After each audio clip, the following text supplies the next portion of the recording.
Hello students, welcome to our channel. I am your mentor Ashish और आज हम बात करेंगे बहुत ही important topic that is the new syllabus of class 9th of maths and science, जिसकी एनसीईआरटी अब तक रिलीज नहीं हुई है। बट एनसीईआरटी ने टॉपिक्स आपके सारे के सारे रिलीज कर दिए हैं कि कितने टॉपिक्स आएंगे आपके मैथ्स में, साइंस में और उनमें क्या क्या चीजें आने वाली हैं। बट अभी तक ऑफिशियल एनसीईआरटी आप लोगों की नहीं आई है। तो इसी चीज के लिए हम लोग आज बात करने वाले हैं कि एनसीईआरटी के अंदर कौन कौन से नए अपडेट्स आएंगे, कौन कौन से चेंजेस आएंगे और इस बार का आपका साइंस का सिलेबस या और मैथ्स का सिलेबस कैसा रहने वाला है। तो सबसे पहले हम लोग बात करते हैं द चेंजेस इन मैथ्स।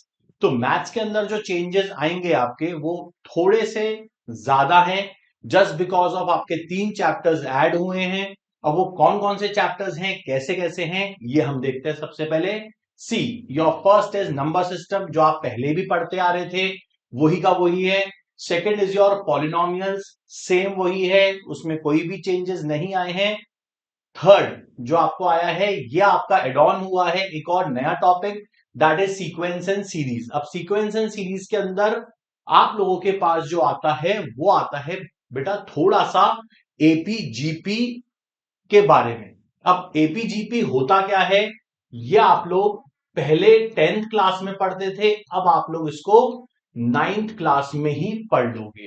जबकि 10th क्लास में तो जीपी का इंट्रोडक्शन भी नहीं होता, लेकिन अब आप लोगों को यहां पे ही इंट्रोड्यूस कर दिया जाएगा जीपी क्या होता है, एपी क्या होता है। काफी लॉजिकल भी होता है और काफी इंटरेस्टिंग भी है। तो जस्ट बिकॉज ऑफ दिस आप लोगों को यहां पे ये इंक्लूड किया गया है। ठीक है। अच्छा, इसके अलावा एक नया चैप्टर जो आपके जुड़ा है that is exploring algebraic identities. मतलब जो आप लोगों की 9th क्लास में एल्जेब्रिक आइडेंटिटीज पहले जो आप लोगों की पॉलिनोमियल्स में आती थी, अब इसका बिल्कुल अलग से चैप्टर आ जाएगा, exploring algebraic identities as well as the application of algebraic identities. तो हम लोग इस बार एल्जेब्रिक आइडेंटिटीज के अंदर इसकी एप्लीकेशन भी पढ़ने वाले हैं। Next is your linear equation in two variables. अभी तक ये नहीं पता कि भाई इसमें और कितना इंक्लूड हुआ है, बट ठीक है, जो भी लास्ट ईयर था वो ही है इसमें। ठीक है, लेकिन अब जैसे कोऑर्डिनेट ज्योमेट्री इस बार जो आई है, ठीक है, पिछले साल तक जो कोऑर्डिनेट ज्योमेट्री थी उसमें सिर्फ और सिर्फ आपके पॉइंट्स को मार्क करना, पॉइंट्स को डिस्टेंस देखना, एक्स एक्सिस से कितना है या वाई एक्सिस से कितना है। लेकिन इस बार थोड़ा सा और ज्यादा इसमें एड ऑन हुआ है। लास्ट ईयर से अगर अपन चेक करते हैं तो इस साल और थोड़ा एड ऑन है इसके अंदर भी। और आप लोगों का जो 10th के टॉपिक है वो थोड़े से इसमें इंक्लूड कर दिए गए हैं। इंट्रोडक्शन टू यूक्लिड ज्योमेट्री या पहले भी पढ़ते थे। Lines and angles as it is वही है, कोई भी चेंज नहीं है। ट्राइंगल्स एज इट इज है। पॉलीगन्स मतलब जो कोऑर्डिनेटर्स है एज इट इज है। मिड पॉइंट फॉर्मूला आप लोग पढ़ते, सॉरी मिड पॉइंट थ्योरम आप लोग पढ़ते थे, वो भी एज इट इज है, कहीं कोई चेंजेस नहीं है। सर्कल्स आपके एज इट इज है। एरिया एंड पेरीमीटर, ये आपका एक नया चैप्टर इंट्रोड्यूस किया है। लेकिन अब पहले क्या होता था, अब ये जो एरिया पेरीमीटर हम 8th में भी पढ़ा है, हमने 7th में भी थोड़ा थोड़ा पढ़ा है, बट इस साल हम इसको थोड़े से ब्रॉड वर्जन में पढ़ेंगे। ठीक है। अब जैसे एरिया और पेरीमीटर की अगर बात कर रहे हैं तो बट ऑब्वियस है वो जो आपके प्लेन फिगर्स हैं इसके बारे में ही वो बात करेंगे। Next is surface area volume, जो कि आपके 3D ऑब्जेक्ट्स के बारे में होता है, लाइक सिलेंडर, कोन। ठीक है, ये आपका होगा। इसके अलावा स्टैटिस्टिक्स है जो लास्ट ईयर था, लेकिन इस बार प्रोबेबिलिटी को दोबारा से इंट्रोड्यूस कर दिया।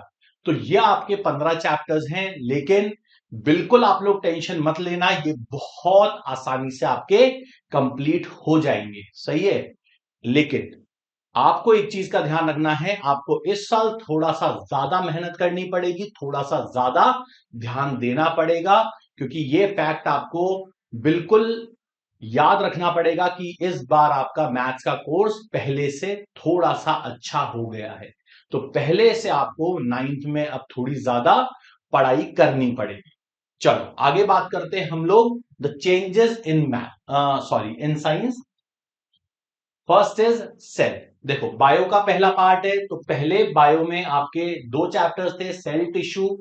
ठीक है, लेकिन इस बार इन्होंने आपका 2 चैप्टर और इंक्रीज कर दिए। पहला है रिप्रोडक्शन, जो कि थोड़ा सा बड़ा चैप्टर भी है और थोड़ा सा अच्छा चैप्टर भी है। और नेक्स्ट इज डाइवर्सिटी। ये 2 चैप्टर्स आपके यहां पे इंक्लूड हो गए हैं बायो के अंदर। अच्छा, इसके बाद आता है आपका केमिस्ट्री। अब केमिस्ट्री के अंदर क्या था, पहले आपका मैटर इन आर सराउंडिंग्स था और उसके बाद था is matter around us pure. तो वो हटके अब यहां पे आ चुका is matter around us pure का जो है वो नाम चेंज होके exploring mixture and their separation ये आ चुका है।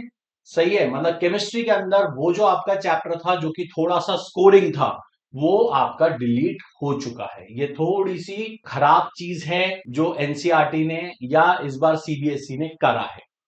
स्ट्रक्चर ऑफ एटम, ठीक है, जो पहले था वही अभी है। एटम्स मॉलिक्यूल्स जो पहले था वही है, लेकिन इस बार एक और चैप्टर इंट्रोड्यूस किया है, earth as a system, energy, matter, life. मतलब हम लोग थोड़ा सा अर्थ के बारे में और इसमें स्टडी करेंगे। नेक्स्ट इज, अगर हम लोग बात करते हैं फिजिक्स की, तो फिजिक्स के अंदर पहले आपके 5 चैप्टर्स थे लेकिन अब आपके 4 चैप्टर्स कर दिए गए हैं। इसका मतलब जो आपका ग्रेविटेशन चैप्टर था जो कि कई स्टूडेंट्स को थोड़ा सा हार्ड लगता था चैप्टर, इस बार वो आपका रिमूव हो चुका है। तो यहां पे अब आपके पास motion, force and laws of motion, work energy, लेकिन अब वर्क एंड एनर्जी के अंदर पावर था तो पावर तो आएगा ही आएगा, लेकिन अब सिंपल मशीन को इंट्रोड्यूस यहां पे कर दिया गया है, which is again a part of like 11th physics. तो इसके अंदर जैसे आपके लेवलर्स आते हैं, पुलीज आते हैं, उनके बारे में हम लोग, या इंक्लाइन प्लेन्स जो हैं उनके बारे में हम थोड़ा यहां पे पढ़ेंगे। नेक्स्ट इज साउंड, जो कि आपके लास्ट ईयर था। ठीक है, तो ये सब चीजें हैं आप लोगों के इस बार changes in your maths as well as science. तो आप लोगों को लास्ट ईयर से इस बार आपको ज्यादा पढ़ना पड़ेगा। अगर आपके सीनियर्स कहते हैं लाइक हमने 2 घंटे पढ़ाई करी है डेली, तो आपको इस बार 2.5 से 3 घंटे पढ़ाई करनी ही पड़ेगी, ताकि आप लोगों के 9th में आप अच्छा स्कोर कर पाए, सो दैट आप लोगों की 10th भी और अच्छी हो जाए। लेकिन घबराने की बिल्कुल बात नहीं है, काफी मतलब आसानी से चीजें हो जाती हैं। बट 9th क्लास में एक बात याद रखना कि अगर आपने रेगुलरिटी मेंटेन करी तो आप काफी आसानी से चीजों को यहां पे कवर कर सकते हो और आराम से रिवाइज भी कर सकते हो। तो इस वीडियो में आप लोगों ने थोड़ा सा समझा होगा कि आपको 9th और 10th का सिलेबस किस तरीके से कवर करना है। And for such more videos you can like, share and subscribe our channel. Thank you everyone.